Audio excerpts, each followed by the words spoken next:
कौवा और सांप एक बड़े बरगद के पेड़ पर एक कौवा और उसकी कौवी ने अपना घोंसला बनाया था। दोनों अपने बच्चों के साथ खुशी खुशी रहने लगे थे। पेड़ की शाखाएं बहुत घनी थीं, जिससे वे खुद को सुरक्षित महसूस करते थे। हालांकि उस बरगद के पेड़ के पास एक बूढ़ा काला सांप भी अपना बिल बनाकर रहने लगा था। कौवा और कौवी को सांप का वहां रहना बिल्कुल भी अच्छा नहीं लगता था, लेकिन वे कुछ कर नहीं सकते थे। वे जानते थे कि अगर वे सांप से भिड़ते हैं तो वे नुकसान में हो सकते हैं। कुछ दिन बाद कौवी ने अंडे दिए और कुछ दिनों बाद उन अंडों से छोटे छोटे बच्चे निकले। दोनों माता पिता बहुत खुश थे और अपने बच्चों की अच्छी देखभाल करने लगे। वे उन्हें गर्मी से बचाने, खाने पीने की व्यवस्था करने और उनकी सुरक्षा में पूरी तरह से लगे रहते थे। एक दिन कौवा और कौवी दोनों बच्चों के लिए खाना लाने के लिए घर से बाहर गए थे।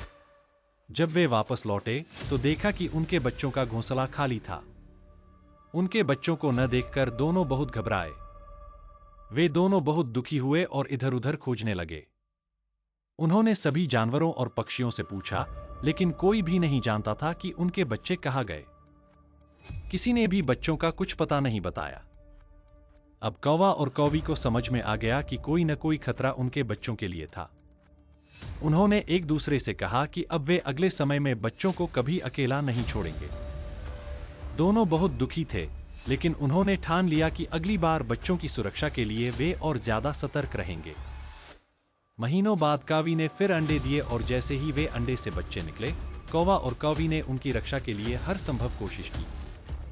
इस बार दोनों पूरी तरह से सतर्क रहते हुए बच्चों की देखभाल करने लगे। एक दाना लाने वाला जब जाता तो दूसरा पक्षी बच्चों के पास रहता।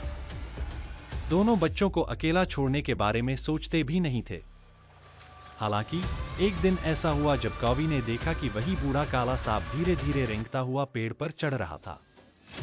कौवी ने यह देखा और तुरंत जोर जोर से काव काव करना शुरू कर दिया। वह सांप को डराने की कोशिश कर रही थी, लेकिन उसका कोई असर नहीं हुआ। सांप पेड़ की शाखाओं पर चढ़ता गया और बच्चों तक पहुंचने में सफल हो गया। जब सांप ने बच्चों को मारकर खा लिया तो कौवा और कौवी बहुत शोकित हुए।